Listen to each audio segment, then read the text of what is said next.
going on, guys? EDC considerations.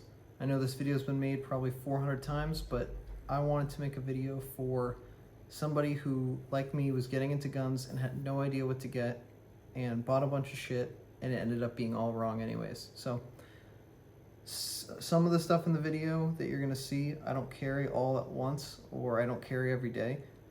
That's just me being honest.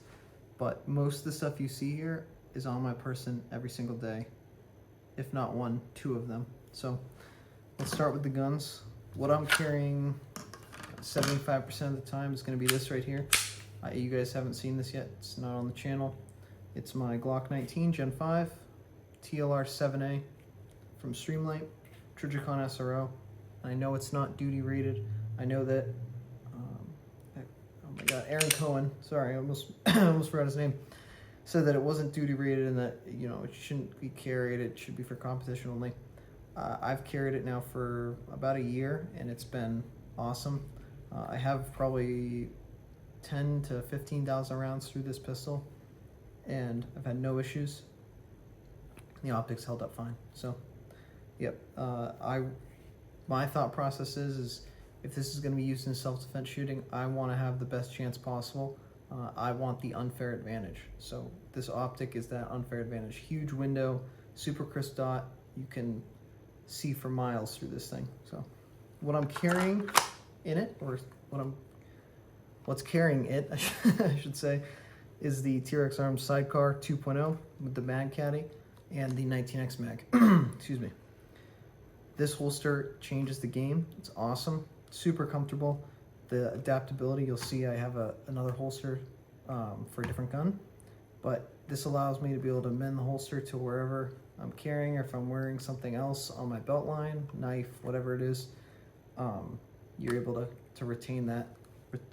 You're able to retain that gun, excuse me, comfortably. So, running in the Secure Gear belt,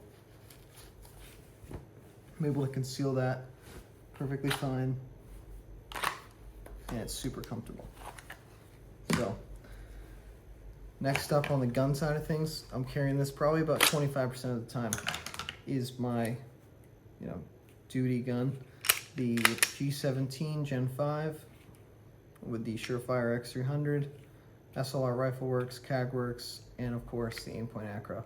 I know there's been some contention right now regarding the water getting in issue, the water intrusion issue. I haven't dealt with that. Where I live and where I often am carrying, it's a super wet environment, wetter than most, some might say. So you might have some issues with it. Your results may vary. This has been on here for 7 months now, 8 months, and I've had no issues at all. Super rugged optic. I've beat on this gun and it's been perfectly reliable. I'm also carrying this in a sidecar, but you're going to notice the difference. I am running the tourniquet. Now, my thought process behind this is if you're able to carry 17 or 23 plus 1 if you got an extension, then carrying an extra mag is kind of redundant.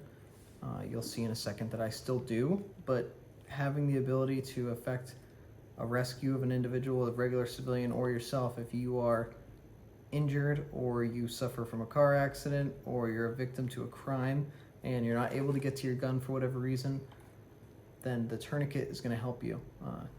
If you don't know about these yet, you should definitely do some research, take some classes. But this is a CAT Gen 7 tourniquet. This is pretty much it. You're carrying this. If you're not carrying this, maybe a soft teeth tourniquet. Other than that, nothing else. And make sure you're buying from a reputable source, North American Rescue, T-Rex Arms, whatever company that you choose that you know to be reliable, not on Amazon. So that's the other part about the T-Rex holsters that is awesome, is that if I want to switch the tourniquet over to this holster setup or vice versa, I can do that super easily just with a screwdriver and punch it out and put it back in. So there's some considerations with carrying a full-size light. Yeah, it looks cool. Yeah, it's bright, but it's not comfortable. I know that it's not the popular thing to say that, it's not comfortable, but if the likelihood of you using this gun is slim to none. We all want to think that at any moment you're going to be, faced with 10 dudes all trying to kill you. It's not happening. Be realistic. This gun is uncomfortable. You have to bend down to pick up your kids. It's going to hurt. If you have to do anything physical, you want to change your oil while you're carrying, it's not happening. You want to work on your homestead, it's not happening. It's not comfortable. TLR7A is the answer for that. It's flush with the 19, no problems. Yeah, it doesn't act as a standoff device. Do you need a standoff device?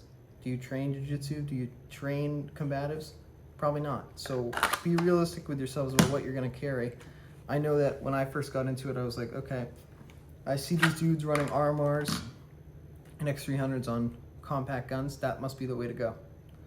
Well, the reason why they're doing that is that it came from a completely different atmosphere and environment than what we as civilians are doing every single day. So if you're carrying this in Iraq and Afghanistan and wherever, then yeah, you probably want a full-size light and an RMR. We are living in America. You probably won't need a full-size light inside the waistband, if you're being honest with yourself. I might get some hate for that. That's cool. Debate me on it. It's just my opinion. If you have a different opinion, cool.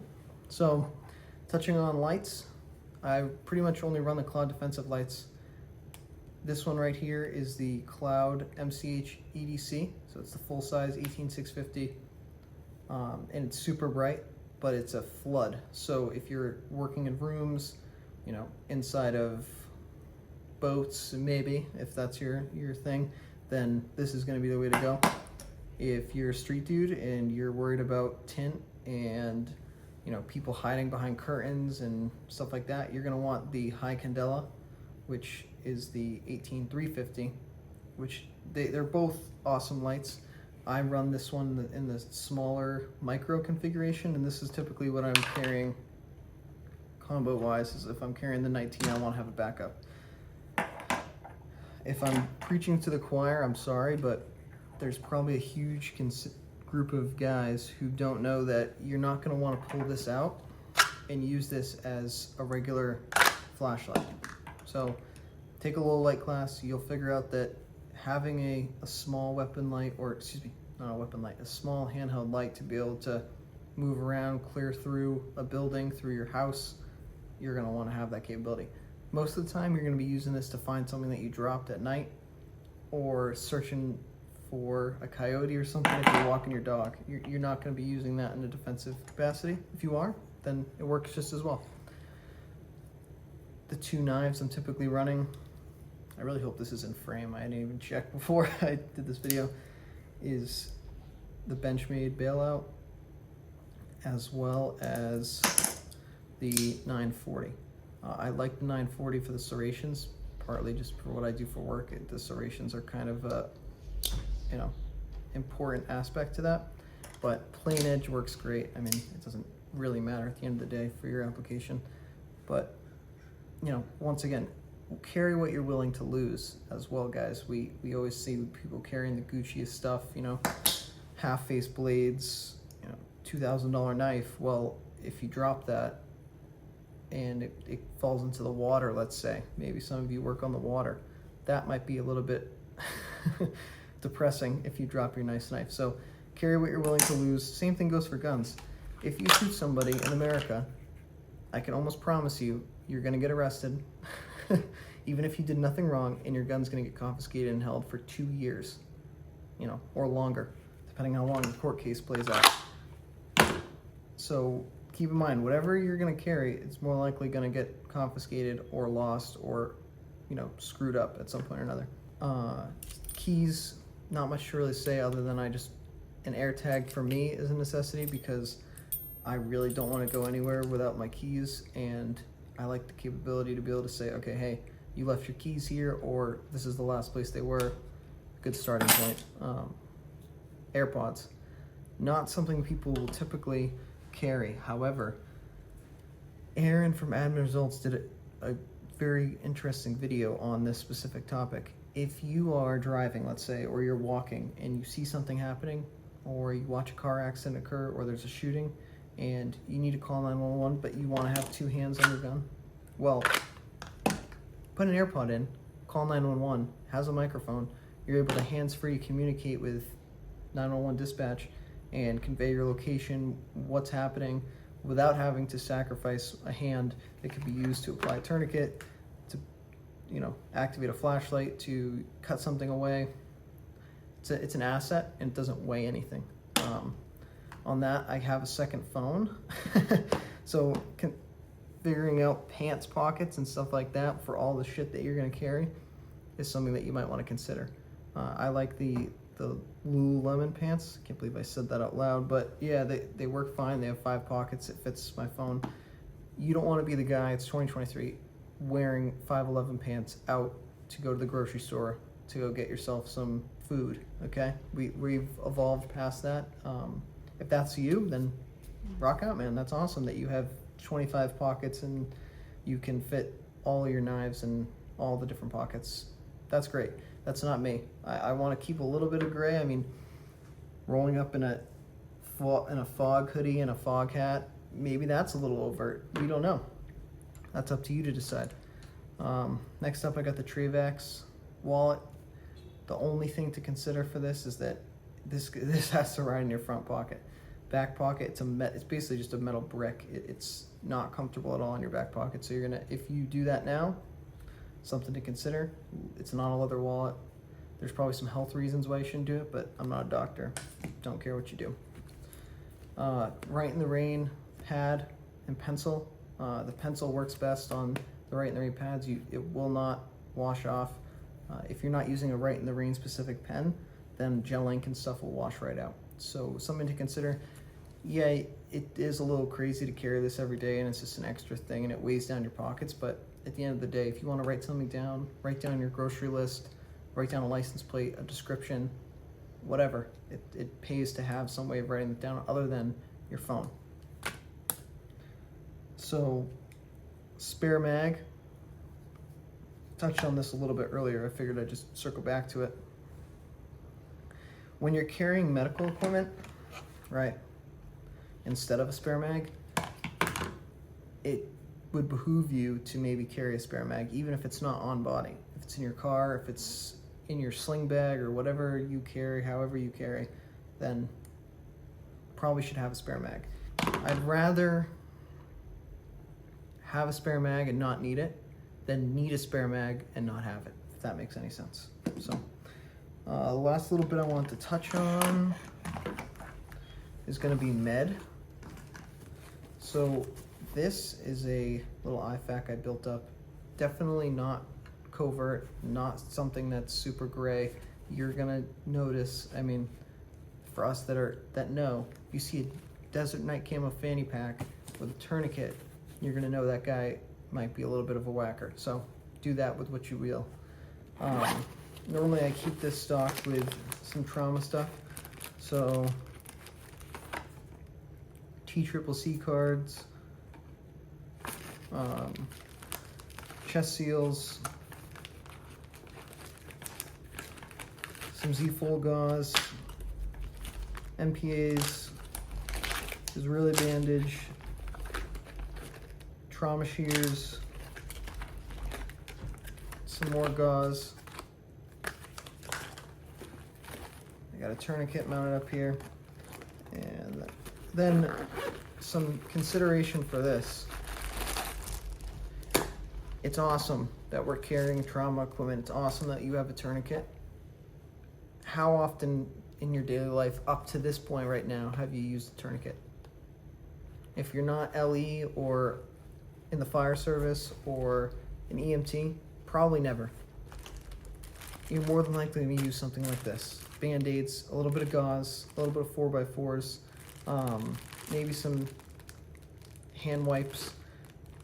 You're more than likely going to use this when you cut yourself on a crazy sharp knife versus get your leg blown off or suffer a gunshot wound to the leg. Be real with yourself, guys. And all of this stuff is awesome to carry, but if you've never trained with it, what's it really matter? What does it really accomplish to have, you know, $1,500 handgun and 30 rounds of ammo and a $200 flashlight if you don't know how to shoot and you've never used any of this stuff in training and you've never shot on your back and you've never trained around your car? It's not gonna matter because you're not gonna be able to survive that encounter. You wanna be the best you can be mentally and physically before you even worry about this stuff right here. So if you're not training with the stuff that you have, it's worthless. I would rather have one gun that does it all. You know, it can be your duty gun, it can be your CCW, it can be your home defense gun, and you just get really good with it. Because this will do it all. I hate to say it. I know that we all would love to think our Mark 18s would, you know, are gonna take us into battle. It's gonna be this. Be real with yourself, man. You're gonna be using this to defend yourself in a self-defense situation more than you're ever gonna have to worry about China or Hamas or whatever group of the month that you're worried about. So get some training, get trained up on medical, get trained up on shooting, and then start training yourself. Buy a couple thousand rounds of ammo, make that sacrifice, dry fire as much as you can, and I promise you it's gonna be worth it if you ever have to use this stuff. So that was my little bit on EDC. I'm more than happy to answer questions for you guys. That's what I wanted to start this channel for. I basically want to show you guys or make a video for you guys that I wish I had when I got into this stuff. I'm not a subject matter expert. I'm not a Navy SEAL. I'm not a Delta Force guy. I'm just a dude. So take that with a grain of salt. These are my opinions. But if you have any questions, like I said, hit me up in the comments or on Instagram. If not, you guys have a good day.